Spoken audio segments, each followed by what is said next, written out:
সকলে চরণে দণ্ডবোধ প্রণাম জানিয়ে আজকে আমরা শুনবো যে আমাদের অহংকার আমাদেরকে ধ্বংসের দিকে টেনে নিয়ে যায়।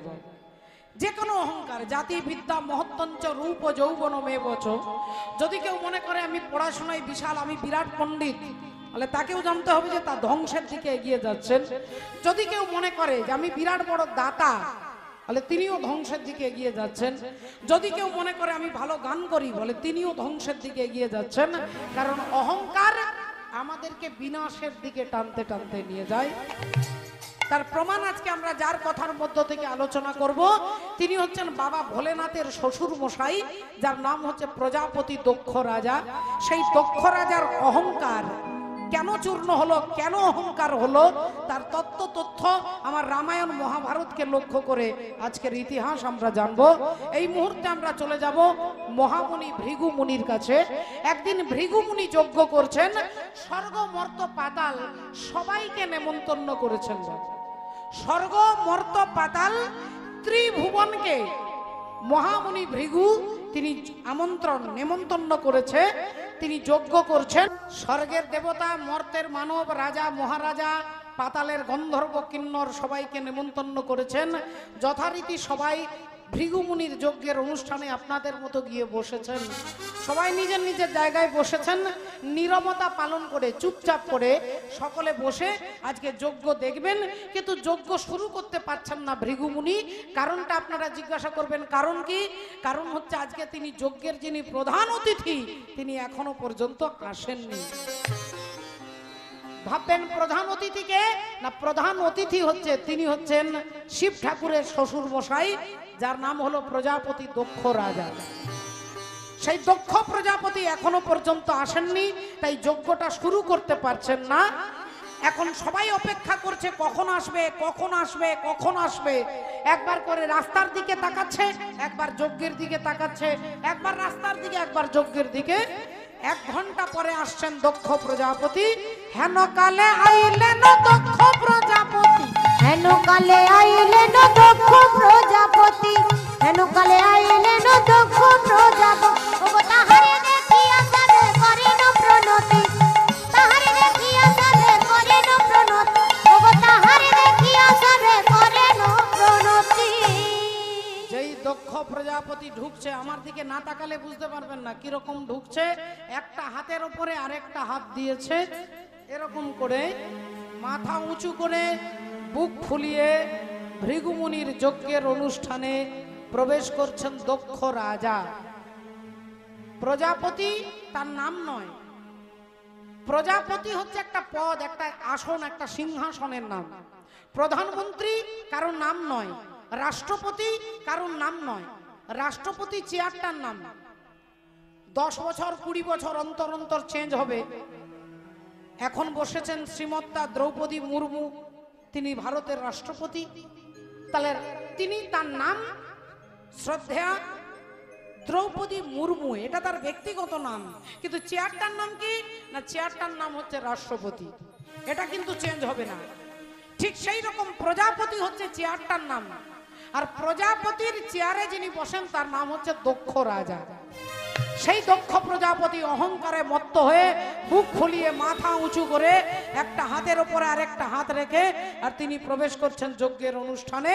হেন কালে আইলেন দক্ষ প্রজাপতি, হেন কালে আইলেন দক্ষ প্রজাপতি, হেন কালে আইলেন দক্ষ প্রজাপতি। ওগো তাহারে দেখিয়া সবে করেন প্রণতি, তাহারে দেখিয়া সবে করেন প্রণতি, তাহারে দেখিয়া সবে করেন প্রণতি। এখন তাকে দেখার সাথে সাথে সবাই নিজের নিজের চেয়ার ছেড়ে উঠে দাঁড়িয়ে হাত জোড় করে নমস্কার করছে। সবাই মাথা নিচু করে হাত জোড় করে নমস্কার করছে। ডান দিকে যারা ছিল সবাই নমস্কার করছে, সামনে যারা ছিল সবাই নমস্কার করছে, বাম দিকে সবাই মাথা নিচু করে নমস্কার করছে। সবাই প্রণাম করছে দক্ষ প্রজাপতিকে, কারণ প্রজাপতি একটা বিরাট বড় পদ। স্কুলে যখন মাস্টার মশাই ক্লাসরুমে প্রবেশ করে সমস্ত ছাত্ররা উঠে দাঁড়ায়, এটা হচ্ছে সিস্টেম, এটা হচ্ছে ভদ্রতা। ছাত্ররা সবাই উঠে দাঁড়াবে, যিনি ফার্স্ট হয় তিনিও উঠে দাঁড়াবে, যিনি ফেল করে তিনিও উঠে দাঁড়াবে। এটা সম্মান। তাই দক্ষ প্রজাপতি ঢুকছে, সবাই নিজের নিজের চেয়ার ছেড়ে উঠে দাঁড়িয়েছে, কিন্তু প্রজাপতি দক্ষ রাজা দেখলেন বাঁ দিকের কোণে 3টে চেয়ারে 3 জন বসে আছে, যারা আমাকে দেখে নমস্কারও করছে না, আমাকে দেখে মাথা নিচুও করছে না, আর আমাকে দেখে প্রণামও করছে না। তাহলে ব্যাপারটা কি, ওই 3 জনকে অন্ধকারে বসে আছে, ভালো করে দেখতে পাওয়া যাচ্ছে না, একটু দূরে, তাই দৃষ্টিটা ভালো পরিষ্কার যাচ্ছে না। তা 3 জন বসে আছে, তারা কেউ উঠে দাঁড়াচ্ছে না, কেউ হাত জোড় করছে না। দক্ষ রাজা ভালো করে ভাবলেন একবার দেখে নি, তারপর 12টা বাজিয়ে ছাড়বো। এই বলে যেই ভালো করে দেখতে গেলেন, অমনি দেখতে পেলেন যিনি প্রথম চেয়ারে বসে আছে তিনি হচ্ছেন আমার বাবা। হ্যাঁ গো, আমার বাবা। বাবা আর বাবা তো ছেলেকে দেখে নমস্কার করবে না, আর ছেলেকে প্রণামও করবে না। তাহলে বাবা কে? না, বাবা হচ্ছে সৃষ্টিকর্তা ব্রহ্মা। ব্রহ্মার ছেলে হচ্ছে দক্ষ রাজা, তার পায়ের বুড়ো আঙ্গুল থেকে দক্ষ প্রজাপতি জন্ম হয়েছে। তাহলে আমার বাবা বসে আছে, বাবা নমস্কার করছে না, করবে কেন? তা বাবা বসে আছে, ঠিক করেছে, বেশ করেছে, বাবাকে প্রণাম করার দরকার নেই। আচ্ছা, বাবার পাশে চেয়ারে কে বসে আছে একবার ভালো করে দেখি। আবার যেই ভালো করে দেখতে গেলেন, দেখলেন পাশের চেয়ারে বসে আছে আমার বাবারও বাবা। আমার বাবার বাবা মানে আমার দাদু। তার দাদু তো আর আমাকে দেখে নমস্কার করবে না, আর দাদু আমাকে প্রণামও করবে না। তাহলে দাদু বসে আছে, বেশ করেছে। আচ্ছা, দাদুর পাশের চেয়ারে কে বসে আছে একটু দেখি। আর যেই পাশের চেয়ারটা দেখতে গেলেন, অমনি মুখ দিয়ে বেরিয়ে গেল গালি গালাজ। কোনো নাম বললেন না, শুধু চিৎকার করে গালি গালাজ দিলেন। আপনারা সবাই বুঝতে পারবেন কাকে গালি দিচ্ছে। চিৎকার করে বলছে, ছোট লোক, অসভ্য, অভদ্র, ইতর, বাঁদরের মতো চোখ, শ্মশানে মশানে ঘুরে বেড়ায়, ছাই ভস্য মাখে, দিন রাত্রি শুধু বম বম বলে চিৎকার করে। কথাটা কাকে বলছে মা? শিব ঠাকুর। হ্যাঁ, ঠিক বলেছেন। বাবা ভোলেনাথকে কি বলছে? ছোট লোক, অভদ্র, অসভ্য, ইতর, গাধা, বাঁদরের মতো চোখ, ইত্যাদি ইত্যাদি ইত্যাদি ইত্যাদি বলে যাচ্ছে। আর বাবা ভোলেনাথ এই কান দিয়ে শুনছেন, এই কান দিয়ে বার করে দিচ্ছে। তিনি এই কানে শুনছেন, এই কান দিয়ে বার করে দিচ্ছেন। রাধে রাধে। ওমা,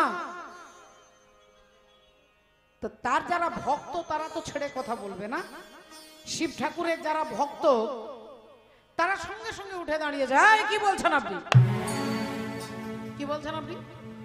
আপনি আমাদের মালিককে বলছেন অভদ্র, আপনি আমাদের মালিককে বলছেন গাধা, যার থেকে বড় তত্ত্ব সম্রাট এই জগৎ ব্রহ্মাণ্ডে কেউ নেই। স্বর্গ মর্ত পাতালের মধ্যে সব থেকে বড় তত্ত্ব সম্রাট হচ্ছে বাবা ভোলেনাথ, আর আপনি তাকে বলছেন গাধা, তাকে বলছেন ছোট লোক। আপনি মুখ সামলে কথা বলবেন। যেই এ কথা বলেছে, ভৃগুমুনি ছুটে এসেছে। খবরদার, চিৎকার করবে না, চিৎকার করবে না। শ্বশুর আর জামাইয়ের মধ্যে কথা হচ্ছে। শ্বশুর হচ্ছে দক্ষ রাজা, জামাই হচ্ছে শিব ঠাকুর। দক্ষ রাজার মেয়ের সঙ্গে শিব ঠাকুরের বিয়ে হয়েছে। তাহলে শ্বশুর আর জামাইয়ের কথা হচ্ছে, মাঝখানে তোমরা কেন নাক গলাচ্ছ? মাঝখানে তোমরা কেন নাক গলাচ্ছ? আমি ব্রাহ্মণ ভৃগুমুনি তোমাদের অভিশাপ দিচ্ছি, আজ থেকে শিবগণ সব পাষণ্ডী হয়ে যাবে। আজ থেকে শিবগণ পাষণ্ডী হয়ে যাবে। যেই এ কথা বলেছে, শিব ঠাকুরের ভক্তরা বলে উঠলেন, আচ্ছা তাহলে দোষটা করলেন উনি, আর অভিশাপ দিচ্ছেন আমাদেরকে। আমরা আপনাকে অভিশাপ দিচ্ছি, আজ থেকে ব্রাহ্মণ হবে লক্ষ টাকার ভিখারি। আজ থেকে ব্রাহ্মণ হবেন লক্ষ টাকার ভিখারি। এ কথা যেই বলে দিয়েছে রাধে রাধে, সঙ্গে সঙ্গে বাবা ভোলেনাথ দেখলেন অবস্থা ভালো নয়, এখানে থাকা যাবে না, এখান থেকে সোজা বেরিয়ে চলে যায়।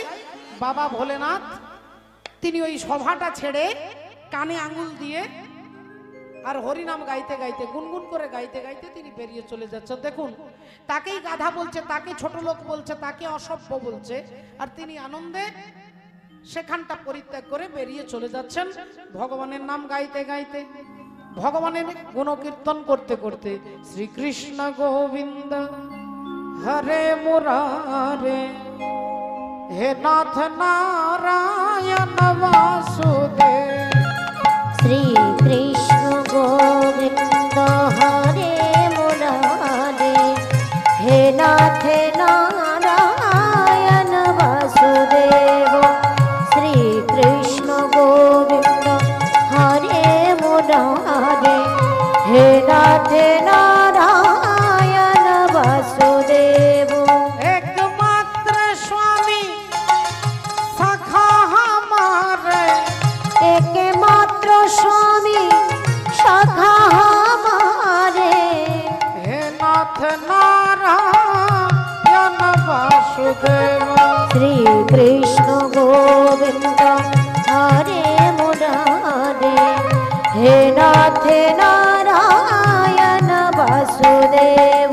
শ্রীকৃষ্ণ গোবিন্দ হরে মুরারে, হে নাথ নারায়ণ বাসুদেব। শ্রী কৃষ্ণ গোবিন্দ হরে মুরারে, হে নাথ নারায়ণ বাসুদেব। হে নাথ নারায়ণ বাসুদেব, হে নাথ নারায়ণ বাসুদেব। এখন বাবা ঠাকুর কি হচ্ছে দেখুন, বাবা ভোলেনাথ নাম গাইতে গাইতে গাইতে ভেতরে এখন বাড়ি চলে গেছে কৈলাসে। আর যেই কৈলাসে গিয়ে তিনি বসেছেন, অমনি মা সতী, দক্ষ রাজার কন্যা সতী বলে উঠলেন, স্বামী কি ব্যাপার, আপনি এসেই বসে পড়লেন? আজকে আপনার নেমন্তন্ন আছে। কোথায়? বললেন অগস্ত্য ঋষির আশ্রমে আজকে কীর্তন শুনতে যেতে হবে। কীর্তন শোনার নেমন্তন্ন আছে, আপনার মনে নেই? ভোলেনাথ সঙ্গে সঙ্গে সঙ্গে সঙ্গে উঠে দাঁড়িয়েছে। আর উঠে দাঁড়িয়ে বললেন, আচ্ছা আচ্ছা আচ্ছা, হ্যাঁ তাই তো, আমি তো ভুলে গেছিলাম, তুমি আমাকে মনে করিয়ে দিয়েছো, খুব ভালো খুব ভালো, তাহলে আমি যাই, আমি কীর্তন শুনতে যাই।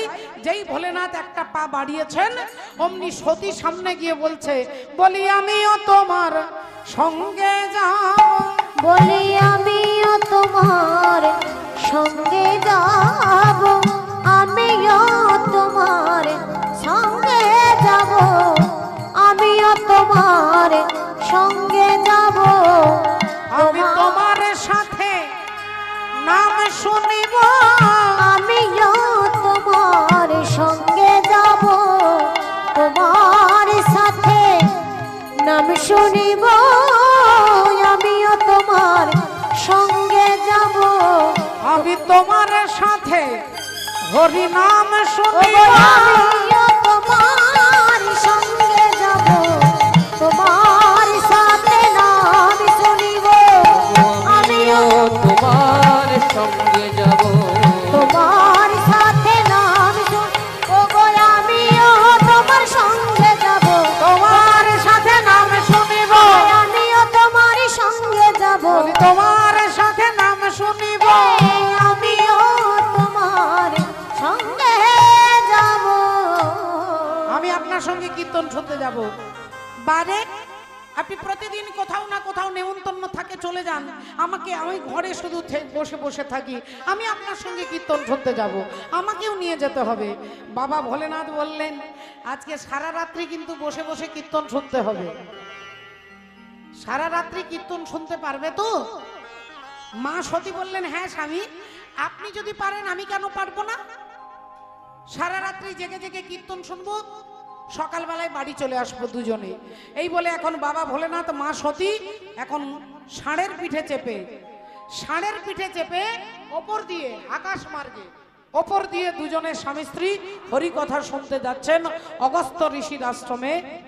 সারা রাত্রি ভগবান রামের কথা শুনেছে, সারা রাত্রি ভগবানের রামের লীলা শুনে সকালবেলায় বাবা ভোলেনাথ আর মা সতী ফিরে আসছেন। মনে রাখবেন মা, সারা রাত্রি রাম নাম শুনে সকালবেলায় ভোলেনাথ আর মা সতী ফিরে আসছে। এখন যখন গিয়েছিলেন কীর্তন শুনতে, তখন ছিল সন্ধেবেলা, চারিদিক অন্ধকার, ভালো করে কিছু দেখা যায়নি, গাছপালা রাস্তাঘাট কিচ্ছুই দেখা যায়নি। কিন্তু সকালবেলায় যখন আসছে তখন পরিষ্কার দেখতে পাচ্ছে চারিদিকে মিষ্টি মিষ্টি বাতাস বইছে, পাখিদের কলতান, পাখিরা চিৎকার করছে, চারিদিকে ফুল ফুটে আছে, সুন্দর এই বাতাবরণ, সুন্দর পরিবেশ দেখে মা সতী ঠান্ডা বাতাসটা গায়ে লাগতে তিনি একটু ঘুমিয়ে গেছে। ভোলেনাথের পিঠে মাথাটা রেখে মা সতী একটু তন্দ্রাচ্ছন্ন, আর কি তন্দ্রাচ্ছন্ন, তিনি ঘুমিয়ে যাচ্ছেন। হরি বল রাধে। আর ঠিক অর্ধেক রাস্তায় ভোলেনাথ কি করেছে, হাতে তালি দিচ্ছে আর চিৎকার করছে, বাবা বাবা বাবা, খুব ভালো, খুব ভালো, খুব ভালো, তোমার অভিনয়টা খুব ভালো হচ্ছে। হ্যাঁ, তোমার অভিনয়টা খুব ভালো হচ্ছে, হাতে তালি দিচ্ছে। আর বাবা ভোলেনাথ হাতে তালি দিচ্ছে আর চিৎকার করছে, তোমার অ্যাক্টিংটা ভালো হচ্ছে, অভিনয়টা ভালো হচ্ছে। এখন এই চিৎকার শুনে মা সতীর ঘুমটা ভেঙে গেছে। ঘুমটা ভেঙে দেখছেন ডান দিকে কেউ নেই, বাঁ দিকে কেউ নেই, সামনে পেছনে কেউ নেই। তাহলে কাকে দেখে তালি দিচ্ছে, আবার চিৎকার করছে তোমার অ্যাক্টিং, তোমার অভিনয় খুব ভালো হচ্ছে? তা ব্যাপারটা কি ও স্বামী? আরে কি হলো বলবেন তো? আমি একটু ঘুমিয়ে নিচ্ছিলাম, আপনি এমন চিৎকার করলেন, কি হলো, কিটা দেখলেন আপনি বলবেন তো? ভোলেনাথ বললেন, সতী যদি দেখতে চাও এক কাজ করো, নিচের দিকে তাকাও, নিচে দেখো। আর যেই মা সতী নিচে তাকিয়েছে, দেখছেন নিচে ভগবান রামচন্দ্র, তখন ত্রেতা যুগ, রামচন্দ্র সীতাকে রাবণ রাজা হরণ করে নিয়ে চলে গেছে। সীতা দেবীকে রাবণ রাজা হরণ করে নিয়ে গেছে। আর সেই সীতার দুঃখে প্রভু রামচন্দ্র একটা গাছকে জড়িয়ে ধরে কাঁদছে, গাছকে জড়িয়ে ধরে কাঁদছে আর বলছে, ওরে বৃক্ষ, তুই আমার সীতাকে দেখেছিস? আমি সারাদিন সকাল থেকে আমি আমার সীতাকে খুঁজছি, খুঁজে পাচ্ছি না, আমি আমার সীতাকে খুঁজে, আমার সীতাকে দেখেছিস? এমন সময় দেখছে একটা হাতি আসছে, হাতিকে ধরে বলছে, আমার সীতাকে দেখেছিস? একটা বাঘকে দেখে বলছে, তুই আমার সীতাকে দেখেছিস? একটা হরিণকে দেখে বলছে, তুই আমার সীতাকে দেখেছিস? একটা পাখি উড়ে যাচ্ছে, তাকে বলছে, ওরে পক্ষী, তুই তো অনেক দূর আকাশে উড়তে পারিস, তুই কি দেখছিস আমার সীতা কোথাও আছে? রামচন্দ্র দুঃখে, বিরহে, সীতার বিরহে কাঁদছে। আর রামচন্দ্রের শিষ্য হচ্ছে বাবা ভোলেনাথ, গুরুদেব হচ্ছে রাম। গুরুদেব কাঁদছে সীতা সীতা বলে, আর বাবা ভোলেনাথ হাতে তালি দিচ্ছেন। আপনারা বলবেন কেন গুরুদেব কাঁদছে আর শিষ্য হাতে তালি দিচ্ছে? এর কারণটা কি? না, কারণটা হচ্ছে বাবা ভোলেনাথ হচ্ছে তত্ত্ব সম্রাট, তত্ত্বের সম্রাট। তিনি জানে যে রামচন্দ্রের সীতাকে রাবণ রাজা হরণ করে নিয়ে গেছে, সেই রাবণের ঠাকুর দাদারও ক্ষমতা নেই তিনি সীতা মাকে হরণ করে নিয়ে যায়। রাবণের ঠাকুর দাদার ক্ষমতা নেই যে তিনি সীতা দেবীকে হরণ করে নিয়ে যাবে। তাহলে রাবণ নিয়ে গেল কি করে? তাহলে নিয়ে গেলেন কারণ রামচন্দ্রের অনুমতি ছিল। ভগবান রামচন্দ্রের অনুমতি ছাড়া রাবণ রাজা সীতাকে হরণ করতে পারতেন না। তাহলে একটু ভালো করে আপনারা বিচার করে বুদ্ধি দিয়ে ভাবুন। আপনার কাছে আমি আপনার কাছে আপনার গলার হারটা চাইলাম যে মা আমাকে 2 ঘন্টার জন্য আপনার গলার হারটা দেন তো, আমি পরবো, খুব ভালো লেগেছে। আপনি কি করলেন? আপনার হারটা আমাকে দিলেন। আর আমাকে হারটা দিয়েই যদি আপনি কাঁদেন যে চৈতালি আমার হারটা নিয়ে নিল, তাহলে আর যারা 5 জন দেখেছে তারা বলবে না যে চৈতালি তো তোর কাছে চাইলো তুই দিলি, তাহলে এটা তো চৈতালি নিয়ে নেয়নি, তুই দিয়েছিস বলে নিয়েছে। তার রাবণ রাজা সীতা দেবীকে হরণ করেননি, রামচন্দ্র পারমিশন দিয়েছে যে তুমি আমার সীতাকে নিয়ে যাবে। আপনারা বলবেন কোন দিন, কখন, কিভাবে? এই ইতিহাস জানতে গেলে যেতে হবে যেদিন রামচন্দ্র সীতা দেবীকে বিবাহ করলেন, বিয়ে করলেন। বিয়ের 3 দিন পেরিয়ে গেল, সীতা দেবী শ্বশুর বাড়িতে এক ফোঁটা জল খাচ্ছেন না। ভাত রুটি মুড়ি তো অনেক দূরের কথা, এক ফোঁটা জল খাননি 3 দিন।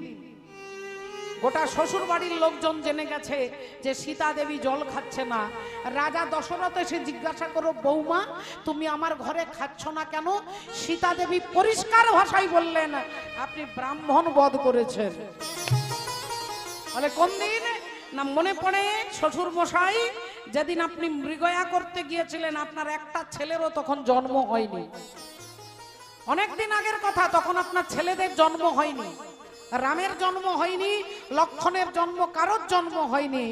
আপনি গিয়েছিলেন জঙ্গলে মৃগয়া করতে, শিকার করতে। আর ওই জঙ্গলে স্বামী স্ত্রী দুজনেই অন্ধ, অন্ধ স্বামী স্ত্রী। তাদের একমাত্র ছেলে যার নাম হলো সিন্ধু।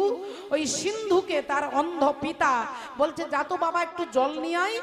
মাটির কলসি করে ছেলে বাবা মার জন্য জল আনতে যাচ্ছে, মাটির কলসিটা জলে ডোবাচ্ছে, মা একটা শব্দ হয় না? কলসিতে জল ঢুকলে একটা শব্দ হয়। ওই শব্দটা শুনে রাজা দশরথ ভাবছে যে কোনো বনের পশু জল খাচ্ছে, আর বনের পশু মনে করে শব্দভেদী বানটাকে ঝুড়ে দিয়েছে।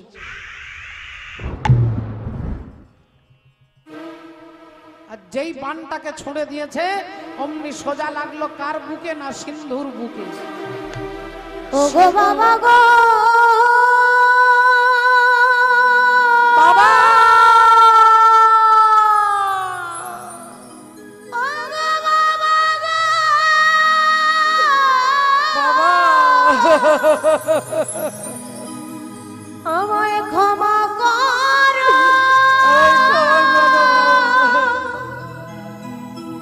আমি তোমার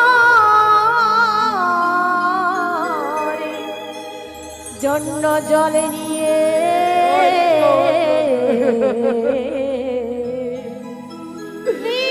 যেতে পারিলাম না। আমায় ক্ষমা করো বাবা, আমি এ জন্মে আর কোনোদিন তোমাকে জল দিতে পারবো না।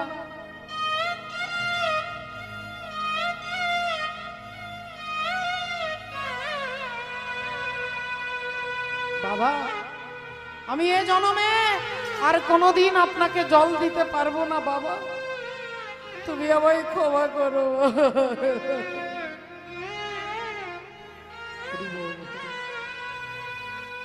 শ্রদ্ধেয় বাবা ঠাকুর, রাজা দশরথ চমকে গেলেন। এ কোনো মানুষের কণ্ঠস্বর নয়। রাজা দশরথ চমকে গেলেন, এ কোনো বনের পশু নয়। ছুটে এসে দেখলেন এক ঋষি পুত্র, সারা শরীর রক্তে ভিজে যাচ্ছে। আর এই অবস্থা দেখে রাজা দশরথ ছুটে গিয়ে তাকে কোলে নিয়ে বলছে, আমাকে ক্ষমা করুন, আমি আপনাকে বনের পশু মনে করে আঘাত করেছি, আমাকে ক্ষমা করুন, ক্ষমা ক্ষমা ক্ষমা করুন। সিন্ধু বলে উঠলেন, মহারাজ আমি আপনাকে ক্ষমা করে দেব, আমার বাবা মা দুজনেই অন্ধ, তারা পিপাসায় বসে আছে, আমি জল নিয়ে যাব, আমার অপেক্ষায় বসে আছে। আমি তো এ জন্মে আর বাবা মাকে জল দিতে পারবো না, তাই যদি আপনি একটু আমার পিতা মাতাকে জল দিয়ে আসেন, আমি আপনাকে ক্ষমা করে দেব। রাজা দশরথ বলছে, আমি এক্ষুনি জল নিয়ে যাচ্ছি। আর বলতেই অন্ধমুনির পুত্র হরিবোল হয়ে গেলেন, চলে গেলেন। তিনি দেহ ত্যাগ করে চলে গেলেন। আর অমনি রাজা দশরথ মাটির কলসিটা করে জল নিয়ে আসছে। তার হাঁটার শব্দটাতে অন্ধমুনি বুঝতে পারছে আমার ছেলে নয়, হাঁটার শব্দে। বললেন, কে আপনি? না আমি রাজা দশরথ। দশরথ আপনি কেন এসেছেন? আপনাকে জল দিতে? না না না না, আপনাকে জল দিতে হবে না আমাকে, আমার ছেলে জল আনতে গেছে। বললেন, আপনার ছেলে জল নিয়ে আর কোনো দিন আসবে না। কেন? বলে, আমি তাকে শব্দভেদী বান দিয়ে হত্যা করেছি। না ওরে সিন্ধু রে, না না এ হতে পারে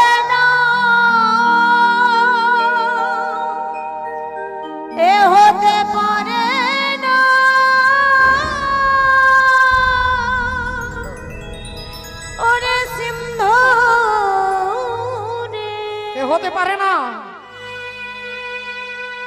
আমার আমার পুত্র চলে গেছে বলার সাথে সাথে অন্ধমুনি দেহত্যাগ করলেন। অন্ধমুনিও মারা গেলেন, ছেলে ওখানে মরে পড়ে আছে। মা অন্ধ কেঁদে কেঁদে বলছে, রাজা দশরথ,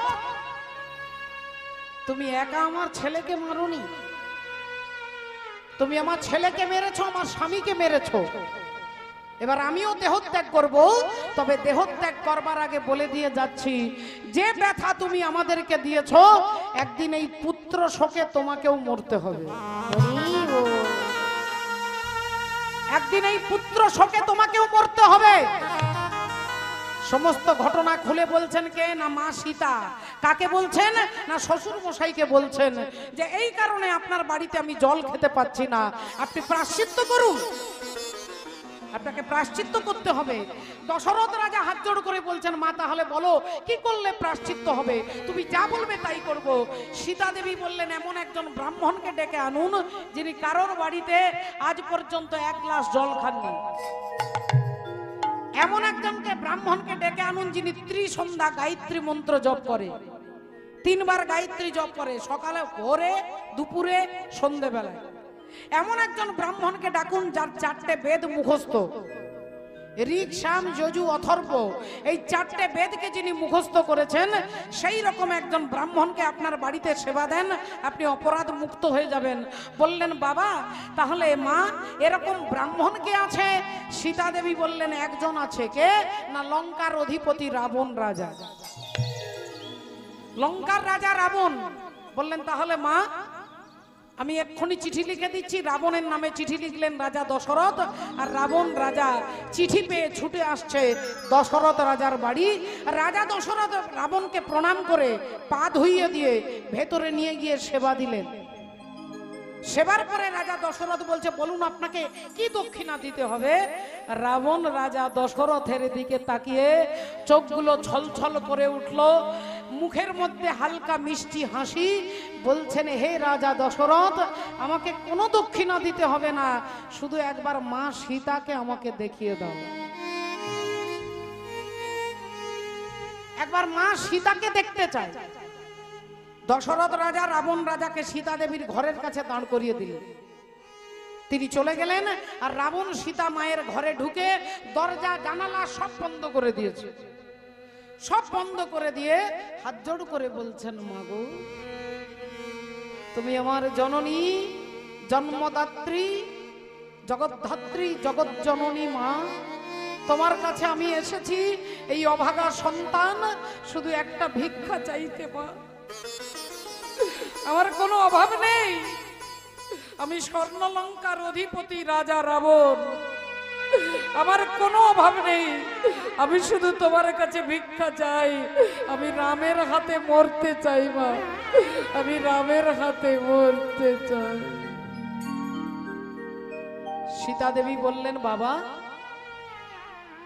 আপনি আমার স্বামীর কৃপা পেতে চান? দাঁড়ান, আমি স্বামীকে ডেকে দিচ্ছি। রামচন্দ্রকে ডেকে আনলেন। রামচন্দ্র হাত জোড় করে প্রণাম করে বলছেন, বলুন বেদজ্ঞ ব্রাহ্মণ রাজা দশানন, আপনি কি চান?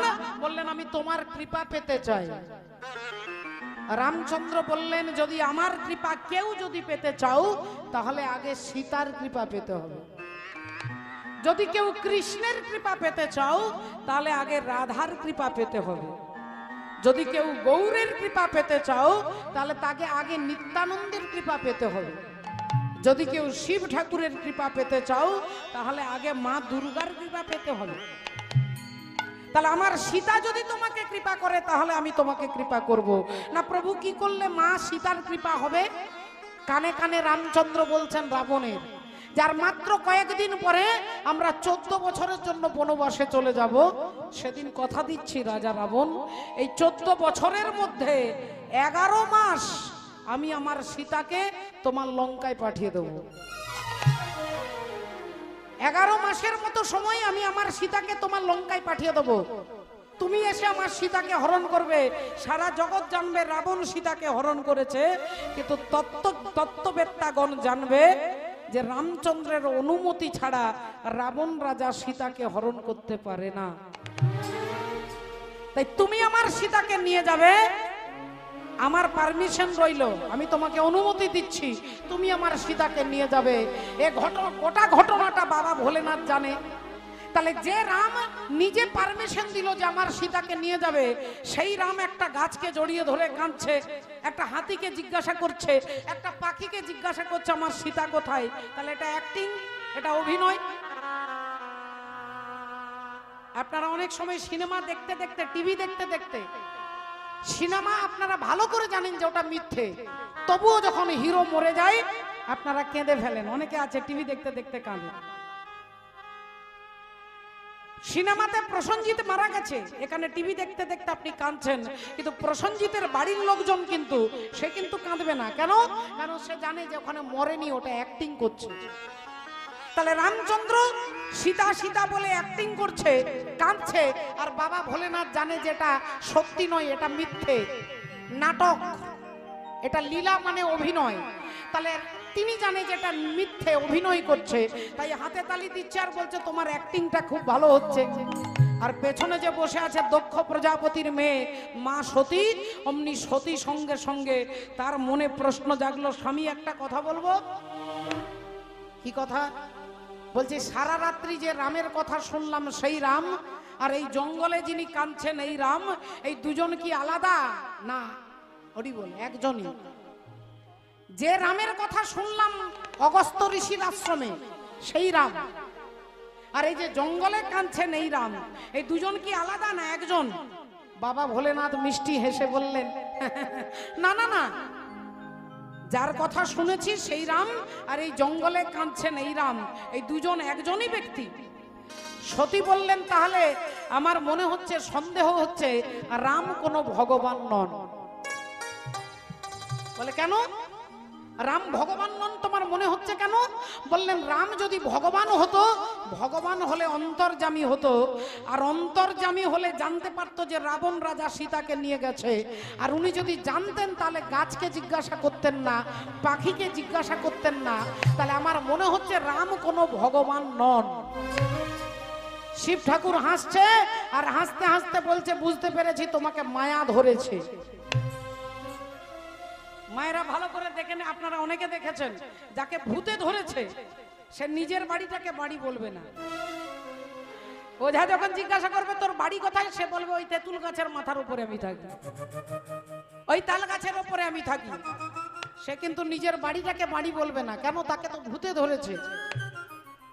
ওই বাড়িটাকে সে নিজের বাড়ি বলবে না। তাল গাছের মাথার উপরে আমি থাকি, শেওড়া গাছের মাথার উপরে আমি থাকি।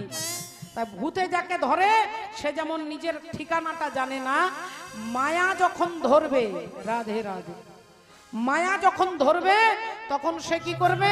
আমার বাড়ি, আমার গাড়ি, আমার ছেলে, আমার মেয়ে। তা বাবা ভোলেনাথ বুঝতে পেরে গেছে যে সতীকে মায়া গ্রাস করেছে।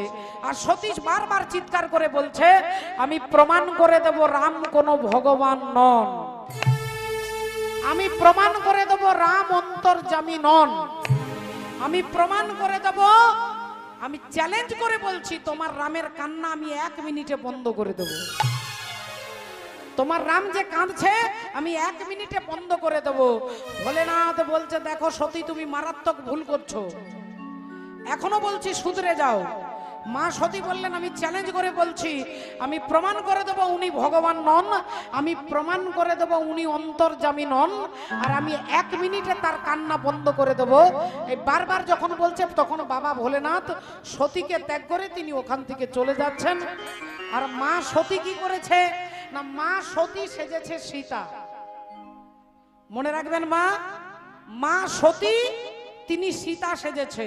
সীতার মতো চুল, সীতার মতো রং, সীতার মতো ঢং, সবকিছু সীতার মতো সেজে আজ হইয়া জানো কি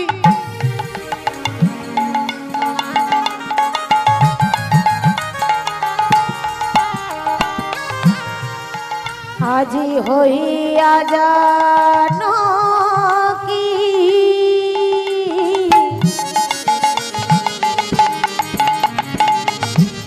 সাজিলেন জানো কি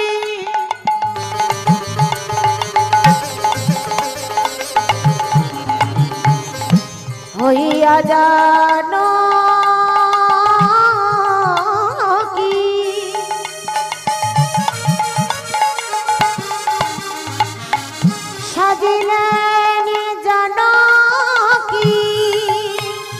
হইয়া জানকী সাজিলেন জানকী ওগো রামের সম্মুখে দাঁড়াই হইয়া জানকী সাজিলেন জানকী আহা রামের সম্মুখে দাঁড়াই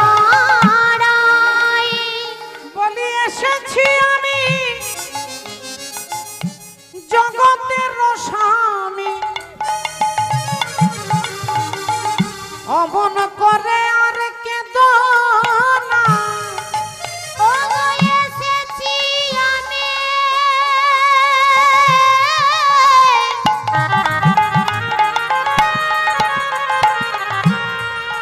ও হে জগতের স্বামী অমন করে কেঁদো না এসেছি আমি ও হে জগতের স্বামী অমন করে কেঁদো না বলি অমন করে কেঁদো না হে অমন করে কেঁদো না হে বলি এই তো আমি এসে গেছি অমন করে কেঁদো না হে এই তো আমি এসে গেছি অমন করে কেঁদো না হে এই তো আমি এসে গেছি তাহাই অমন করে কেঁদো না হে এই তো আমি এসে গেছি অমন করে কেঁদো না হে এই তো আমি হাসিতা হাসিতা বলে অমন করে কেঁদো না হে হাসিতা হাসিতা বলে অমন করে কেঁদো না হে হইয়া জানকী সাজিলেন জানকী রামের সম্মুখে দাঁড়াই হইয়া জানকী সাজিলেন জানকী রামের সম্মুখে দাঁড়াই এবার মায়েরা মায়েরা মনে রাখবেন মা সতী কিন্তু সীতা সেজেছে সীতার মতো একবারে হুবহু একবারে নকল সীতার মতো সেজে আর রামের আগের দিকে দাঁড়িয়ে বললেন এই যে স্বামী আমি আপনার কাছে চলে এসেছি আর কাঁদবেন না কাঁদবেন না আর কাঁদবেন না আমি আপনাকে পরীক্ষা করছিলাম যে আপনি আমাকে কত ভালোবাসেন আমি নিজের চোখে দেখলাম আপনি একটা বাঘকে একটা হরিণকে একটা পাখিকে জিজ্ঞাসা করছেন আমার কথা আমি তখনই বুঝতে পেরে গেছি আপনি আমাকে ভালোবাসেন তাই আমি একটু লুকিয়েছিলাম এই দেখুন আমি আপনার সীতা চলে এসেছি আপনি আর কাঁদবেন না এখন চালাকি করে সতী সীতা সেজে রামচন্দ্রকে ভোলাতে চাইছে যে আপনি আর কাঁদবেন না আর ভগবান রামচন্দ্র সত্যি সত্যি দুহাত দিয়ে চোখের জলটাকে মুছে নিয়েছে আর যেই চোখের জলটাকে দুহাত দিয়ে মুছে নিয়েছেন অমনি সতী মনে মনে ভাবছে যে আমি চ্যালেঞ্জ করেছি আমি চ্যালেঞ্জ করে এসেছি তাহলে আমি চ্যালেঞ্জে জিতে গেছি আমি চ্যালেঞ্জে জিতে গেছি আমার স্বামী ভোলেনাথকে বলেছে আমি তোমার রামের কান্না বন্ধ করে দেবো হরি বল রাধে। তোমার রামের কান্না আমি বন্ধ করে দেবো আমি চ্যালেঞ্জে আজকে জিতে গেছি আমি রামের কান্না বন্ধ করে দিয়েছি আর ভগবান রামচন্দ্র চোখের জল দুহাত দিয়ে মুছে নিয়ে হাত জোড় করে বলছেন মা তুমি আমার প্রণাম নাও তোমার স্বামী ভোলেনাথ ভালো আছে তো হরি বল তোমার স্বামী ভোলেনাথ ভালো আছে তো মা যেই এ কথা বলেছেন এবার সতী চমকে গেছে ভাবছে তাহলে দোষটা মনে হয় আমার দোষ নয় মনে হয় বিউটি পার্লারের দোষ কারণ আমি 2500 টাকা খরচা করে সীতা সেজে এসেছি সীতার মতো চুল রং ঢং কাপড় সবকিছু অথচ ইনি আমাকে দেখে বলছে মা তুমি আমার প্রণাম নাও তোমার স্বামী ভোলেনাথ ভালো আছে তো তাহলে হরি বল এবার মা সতী একটু ঘাবড়ে গেছে মানে আপনি কি করে বুঝলেন যে আমি আপনার সীতা নই ভগবান রামচন্দ্র বললেন মা যিনি আমার সীতা তিনি কখনো রামের আগের দিকে দাঁড়ায় না তিনি রামের পেছনে দাঁড়ায় রামের পেছনে সীতা সীতার পেছনে হচ্ছে লক্ষণ তাহলে যদি আমরা পেছন দিক থেকে যাই তাহলে আগে কাকে পাবো না আগে লক্ষণ ঠাকুরকে পাবো আগে লক্ষণ তারপরে সীতা আর তারপরে রাম তাহলে লক্ষণ হচ্ছে গুরু তত্ত্ব আগে গুরু তারপরে সীতা হচ্ছে ভক্তি আগে গুরু, তারপরে ভক্তি, আর তারপরে ভগবান। তাহলে তুমি কেমন সীতা, তুমি রামের আগের দিকে দাঁড়িয়ে আছো। এই যেই কথা বলেছে অমনি মা সতী তাড়াহুড়ো করে পালিয়ে আসছে বাবা ভোলেনাথের কাছে। আর ভোলেনাথ এদিকে চোখ বন্ধ করে টিভিতে সিরিয়াল দেখছেন, চোখ বন্ধ করে দেখছিলেন দেখি ব্যাপারটা কি। আর যেই মা সতী ঘরে এসেছে ভোলেনাথ অমনি বললেন, সব ঠিক আছে তো, সব ঠিক আছে তো? মা সতী বললেন, হ্যাঁ হ্যাঁ সব ঠিক আছে, সব ঠিক আছে। বলে, কি হলো ওখানে? না কি আর হবে, আপনি যাকে দিনরাত্রি প্রণাম করেন তিনি আমাকে প্রণাম করলো, আপনি যাকে প্রণাম করেন সে আমাকে প্রণাম করলো। বলে তারপর? না তারপর আর কি হবে, তারপর আমি আপনার কাছে চলে এলাম। এই বলে দিয়ে যেই মা সতী শিব ঠাকুরের বাঁ দিকে বসতে যাবে অমনি ভোলেনাথ বাঁ দিকের আসনটাকে ডান দিকে করে দিয়েছে, বাঁ দিকের আসনটাকে ডান দিকে করে দিয়েছে। রাধে রাধে। ও গো ঝিয়ের পেটে মায়ের জন্ম, ও গো ঝিয়ের পেটে মায়ের জন্ম, বলি তোমরা ভেবে করবে কি, ওই চাঁদের গায়ে চাঁদ লেগেছে, তোমরা ভেবে করবে কি, চাঁদের গায়ে চাঁদ লেগেছে, তোমরা ভেবে করিবে কি, চাঁদের গায়ে চাঁদ লেগেছে। ও গো ঝিয়ের পেটে মায়ের জন্ম, আহা ঝিয়ের পেটে মায়ের জন্ম, তোমরা ভেবে করবে কি। হরি বল ধরি। চাঁদের গায়ে চাঁদ লেগেছে, তোমরা ভেবে করিবে কি, চাঁদের গায়ে চাঁদ লেগেছে।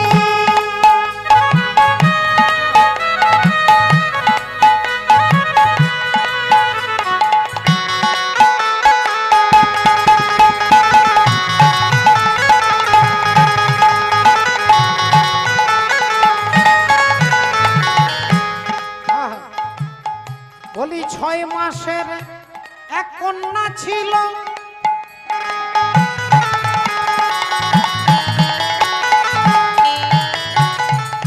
আর 9 মাসে তার গর্ভ হল গো।